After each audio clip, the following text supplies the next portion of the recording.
All right, so working on this copy and just doing fine-tuned dodging and burning. I'll label the layer that way, fine-tuning. Always a good idea to save it every once in a while. This is where you push the range of your dodge and burn. So if I burn shadows, I can go to pretty much solid black. And that's how I'm going to get rid of this side of the face, basically.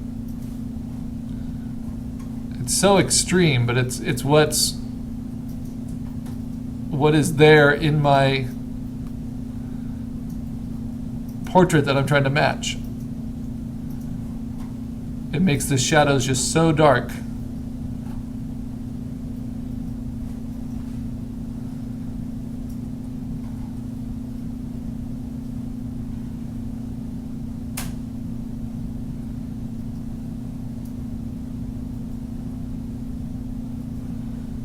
Now, if I stay with burning only in the midtones, it's safer. I can't ever get to solid black like this.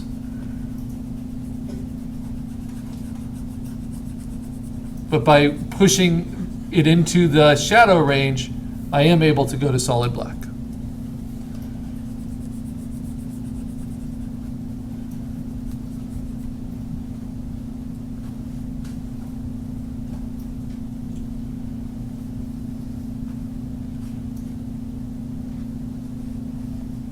And those are the bold processing choices of this photo that I'm trying to match. And I can do it on this side as well. Letting the hair kind of catch the light in a similar way to the hat. It will only affect the darkest shadows.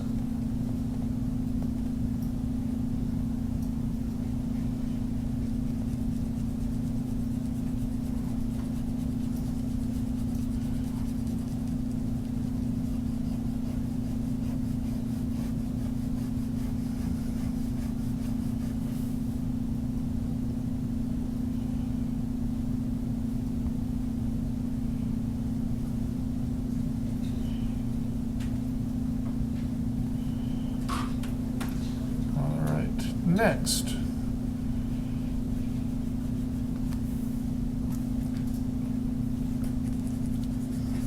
So that's what burning in the shadows will do for you. You can also burn the highlights, which is generally not a good idea because it just replaces your highlights with something dark. But in the case of like the chin here where the highlight is just too strong, if I burn the highlight, I can take it down subtly.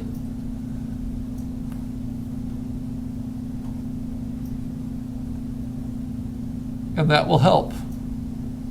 Right. So again, the only problem with burning, like dodging, is that it messes with your color a little bit, and so then you have to make corrections with the sponge tool and fine tune with that. And I'm actually going to bring saturation back into some of these areas right at the edges of the burning.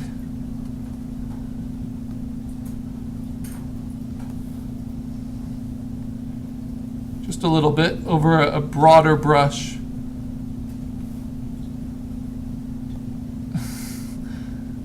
That just looks weird.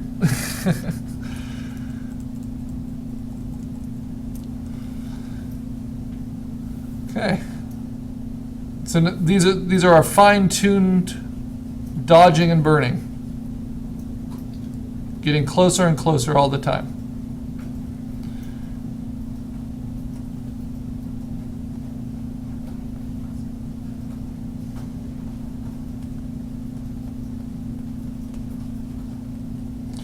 Now the last step is going to be focus. But I'm going to work with saturation. I'm going to take it down a little bit more.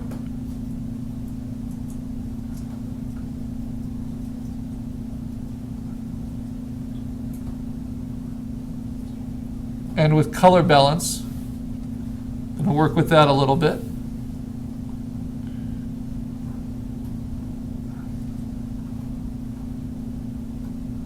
That's pretty close. And then I might even go back to overall levels adjustments and make sure in all my dodging and burning I haven't lost sight of what's giving me the image that I want.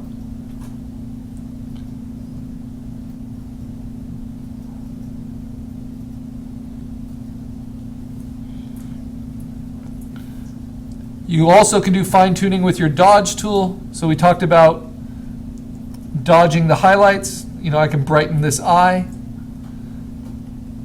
Try to bring out a highlight in the eye. Really make it sparkle.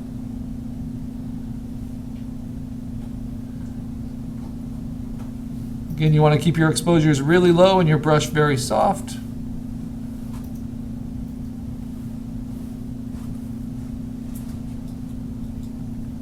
And I like to have a very soft touch, so it doesn't look like I'm drawing right on my picture. But if you dodge too much, you get to pure light, which you don't want. So even at very low exposures, you want to have a very light touch.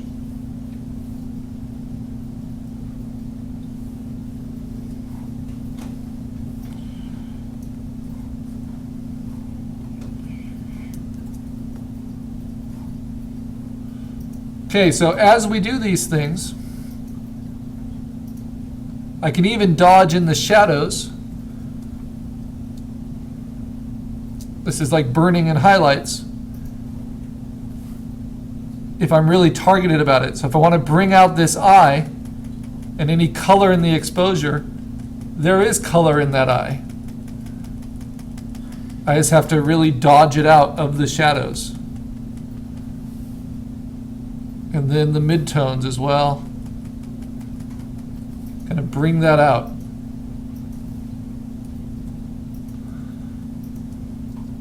Maybe do that a little bit into this eye as well.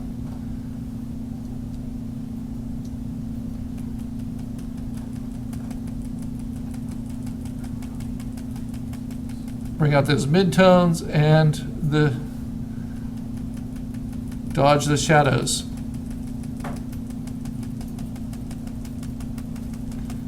Now, if it goes to solid black, there's not much you can do.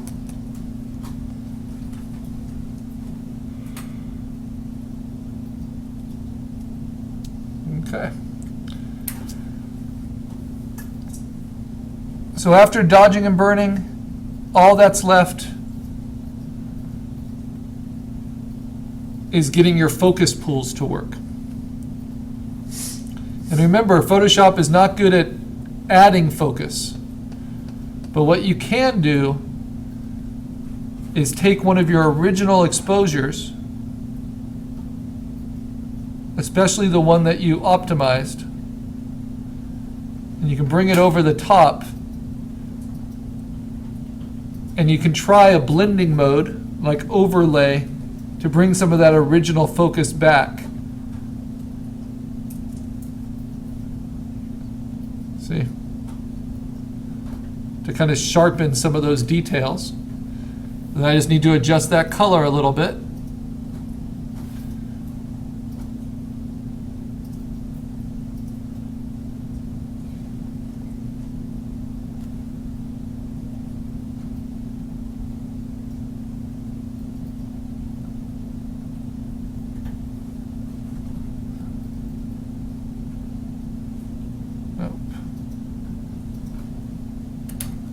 I think overlay gave me the sharpest delineations that I want to get that texture back.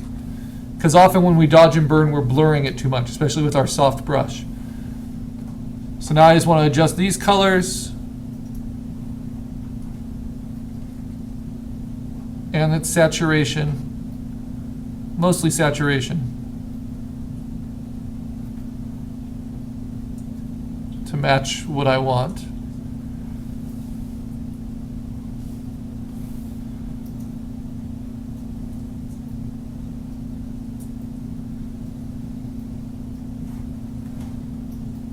Okay, but you see that gives me a lot more definition where I dodged and burned. It puts that texture back in. It's without it, that's with it. So when you zoom up, now I can see all that skin texture again, especially where it's in focus, as opposed to where it got really softened by all of my brush strokes. And that's looking pretty good. Last thing is a focus pull, and the eyes are nice and sharp and in focus in my reference and in my photo, and the mouth is very sharp and in focus. The nose is slightly out of focus, so now I make my last copies, and now with this, I have to combine this background layer, which is only at 42%, with this layer, which is at 100%. And so what I do is I hold down Option, and I go to Layer, and I say Merge Visible. And then I get one layer that has everything in it. And this is the layer that I take areas from. And I can do it a variety of ways. I'll just do it a really quick and easy way. I'm going to select the tip of the nose with my lasso, go up to Filter and Blur and Gaussian Blur, take it down a little bit in its blur, and then just use a soft eraser at a low opacity to transition that focus.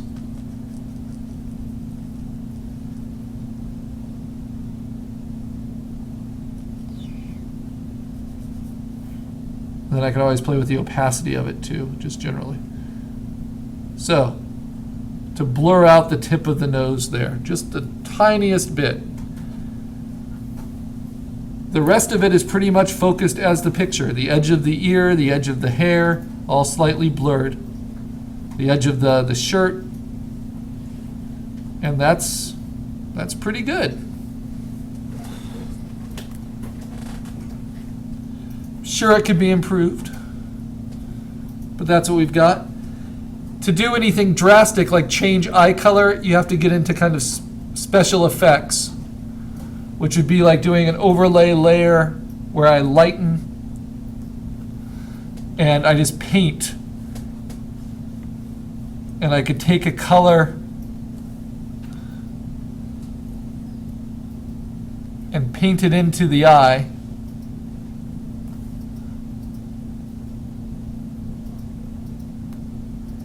And then set it on a blending mode. Let's see, which one would it be?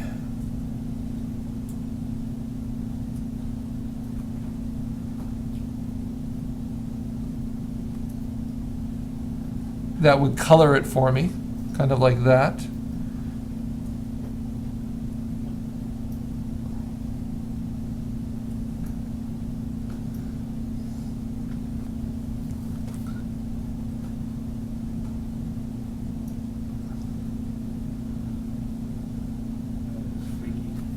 And then maybe blur it out a little bit,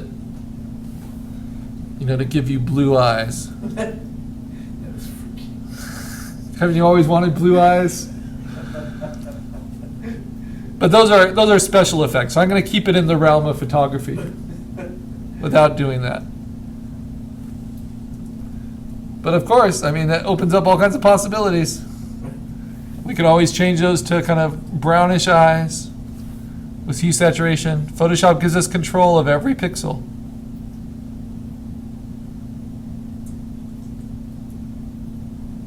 So it'll give you soft golden glow in your eyes. How's that? Very nice. And by doing it on different layers, you can always blend it in with the layers behind. Okay, now, how do I finish up and save? I go back to my cropping mask, I turn on my guides, I make sure they line up, and I'm going to save it one last time as my assignment, and then I'm going to use the cropping mask to show me where to crop it. And hit return, turn off that cropping mask layer, turn off my guides, and I have my finished project.